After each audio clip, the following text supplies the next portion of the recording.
So I just finished listening to a TED Talk by Bill Ford, who is the great-grandson of Henry Ford, which is, I like to think of it as providential, that I hear these podcasts in these orders because I kind of can build on each other. The first podcast I listened to today while my weekly commute over to Atlanta was regarding, it was by Dan Carlin, and he was talking, and one of the funny things enough, he's talking about, building economics, and one of the things he talked about was how Henry Ford actually made a quote one time.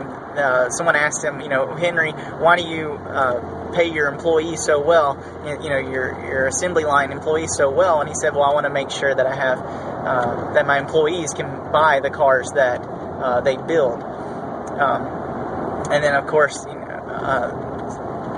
the next we're talking about, passing on a legacy, and now we're talking about, passing on that legacy. Ironically enough, we're talking about Bill Ford, who is the great-grandson of Henry Ford, and a family member of the Ford family.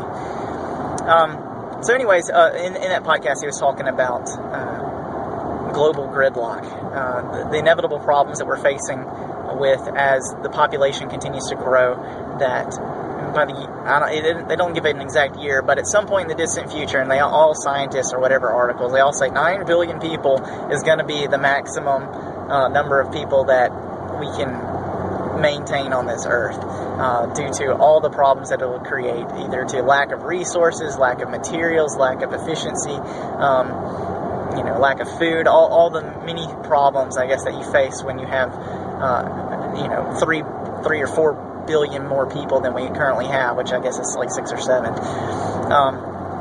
In the podcast, he was talking about one of the problems that we're going to face is growing gridlock, and how we're going to deal with it. Gridlock in terms of traffic. What good is having cars if you can't drive them anywhere? He was talking about his great-grandfather. One of his chief ambitions was providing mobility for people. Back then, people only drove 25 miles, at the most, away from their house, whereas now, I drive to Birmingham, 60-mile commute. I'm driving to Atlanta once a week, which is like a 120-mile commute.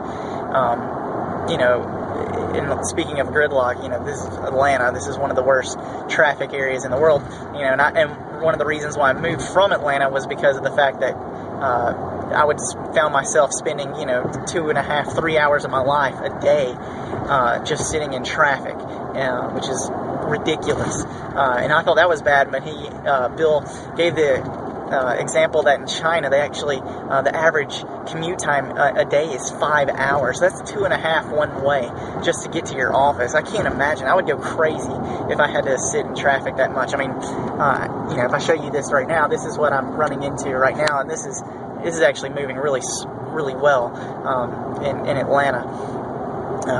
So some of the solutions that he was proposing were, talking about smart cars, the ability of the cars to think and interact with each other. So that way, I guess, driverless cars is what I presume he's talking about, which would be fantastic, because then you wouldn't have idiots like me driving in Atlanta traffic, talking on their cell phone, trying to capture their thoughts, so that they don't forget them, because there's just so much information that I'm having to process each day.